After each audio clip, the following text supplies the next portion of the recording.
पिता, पुत्र और पवित्र आत्मा के नाम पर आमीन। हे प्रभु यीशु, मैं अपने को आपको समर्पित करता हूँ। मुझे आशीष दे, स्वास्थ्य और सुरक्षा दे। मेरे हृदय और मेरे घर को आपकी कृपा और स्नेह का मंदिर बना दे।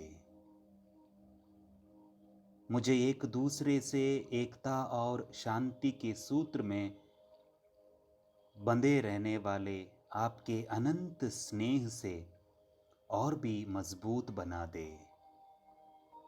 मुझे दुख तकलीफ़ों को बिना शिकायत किए निस्वार्थ भाव से शांति और संतोष के साथ सहन करने की शक्ति दे तथा दूसरों की दुख तकलीफ़ों में सहायता करने की कृपा दे। मैं अपने परिवार, प्रियजनों एवं अपने आप को आपकी शरण में समर्पित करता हूँ। मुझे सदा स्वस्थ और सुखी रखें और एक आदर्श मसीह परिवार बनाने की कृपा हमें प्रदान कर। आमीन। संत लूकास के अनुसार पवित्र सुसमाचार, अध्याय 13 पद संख्याएं 10 से 17 तक। ईसा विश्राम के दिन किसी सभागृह में शिक्षा दे रहे थे। वहां एक स्त्री आई जो अपदूत लग जाने के कारण 18 वर्षों से बीमार थी। वह एकदम झुक गई थी और किसी भी तरह सीधी नहीं हो पाती थी। ईसा ने उसे देखकर अपने पास बुलाया और उससे कहा, नारी, तुम अपने रोगों से मुक्त हो गई हो। और उन्होंने उस पर अपना हाथ रख दिया। उसी क्षण वह सीधी हो गई और ईश्वर की स्तुति करती रही। सभागृह का अधिकारी छिड़ गया, क्योंकि ईसा ने विश्राम के दिन उस स्त्री को चंगा किया था। उसने लोगों से कहा, 6 दिन हैं जिनमें काम करना उचित है, इसलिए उन्हीं दिनों में चंगा होने के लिए आओ, विश्राम के दिन नहीं।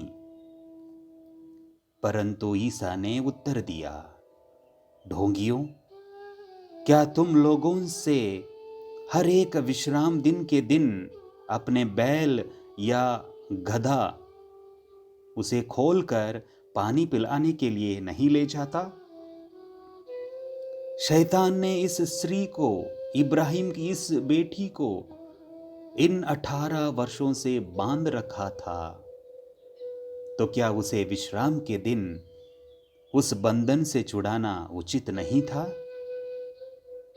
ईसा के इन शब्दों से उनके सब विरोधी लज्जित हो गए, लेकिन सारी जनता उनके चमत्कार देखकर आनंदित होती थी।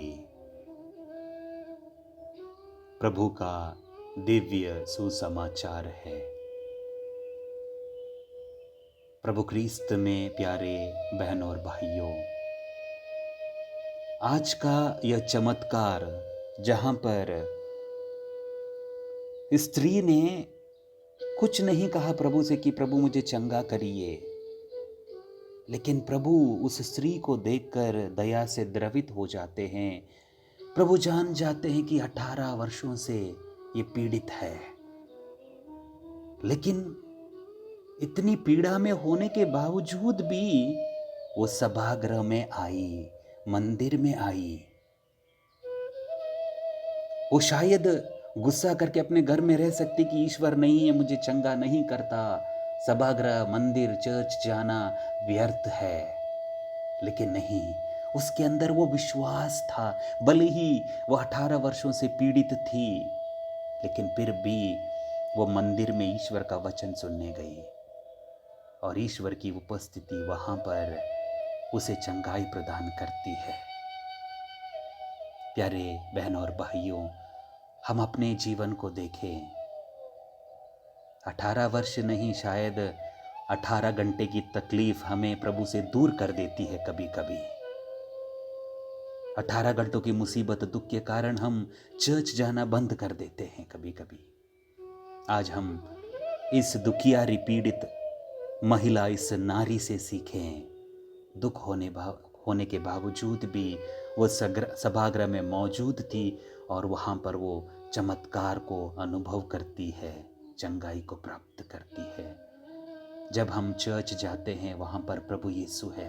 प्रभु यीशु की उपस्थिति ही हमें चंगा करती है। तो आइए हम प्रभु से प्रार्थना करें आज के इस दिन। प्रभु, तूने मुझे ये सुंदर दिन दिया, आज का यह दिन। प्रभु, मैं आज के पूरे दिन आपकी उपस्थिति में रहूं, यानी कि प्रभु आपका स्मरण करूं। जीवन के हर एक दुख, संकट, तकलीफ, समस्याओं को प्रभु मैं तुझे समर्पित करता हूं। मेरे हर एक रोगों को प्रभु, मेरी असफलताओं को प्रभु, सब कुछ तुझे समर्पित करता हूं, क्योंकि प्रभु आप मेरे लिए पर्याप्त है। प्रभु यीशु की स्तुति हो, प्रभु यीशु की महिमा हो, प्रभु यीशु को धन्यवाद।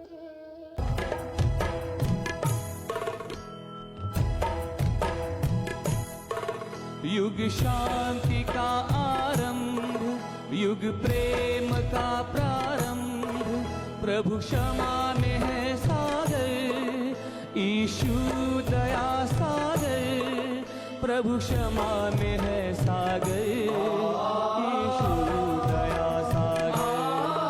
युग शांति का आरंभ, युग प्रेम का प्रारंभ, प्रभु क्षमा में है सागर, यीशु दया सागर, प्रभु क्षमा में है सागर, यीशु दया सागर, दया सागर, दया सागर, दया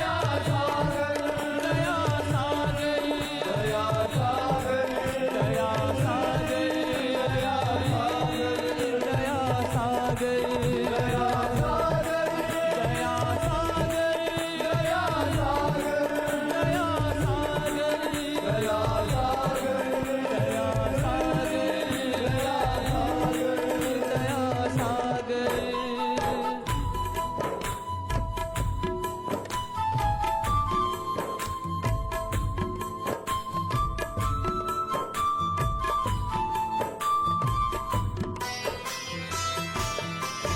जब ज्योति कहीं जलती है, तब कांति खिलती है।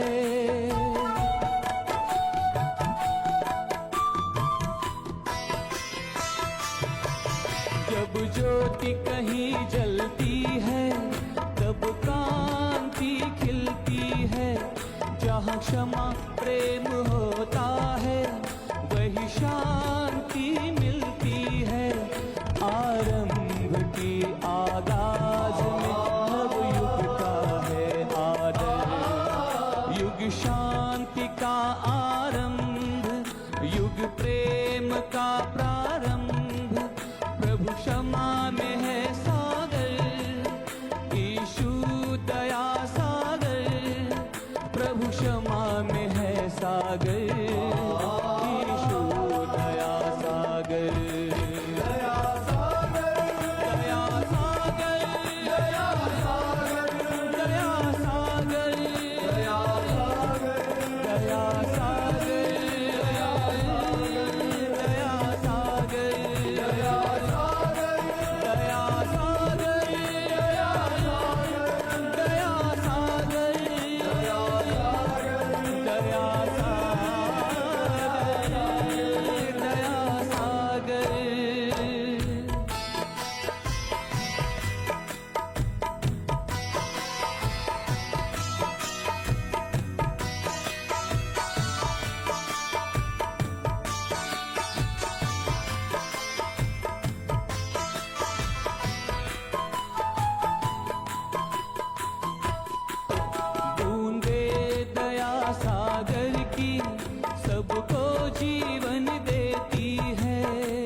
है सब इंसान के पापों को एक पल में धो देती है ये बूंदे बनकर अमृत की युग शांति का आरंभ युग प्रेम का प्रारंभ प्रभु क्षमा में है सागर ईशु दया सागर प्रभु क्षमा में है सागर ईशु दया सागर युग शांति का आरंभ युग प्रेम का प्रारंभ प्रभु क्षमा में है सागर ईशु दया सागर प्रभु क्षमा में है सागर